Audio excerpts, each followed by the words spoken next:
అనిపించాలి. ప్రతి సంసారంలోనూ మా కథలే వినిపించాలి.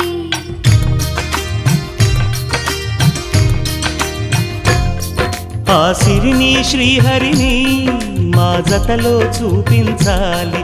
శ్రీకాంతుల కొలువంటే మా కాపురం అనిపించాలి. మా ముంగిలిలోన పున్నమి పూల వెన్నెల విరియాలి. మా చక్కని జంట చుక్కల తోట పరిపాలించాలి.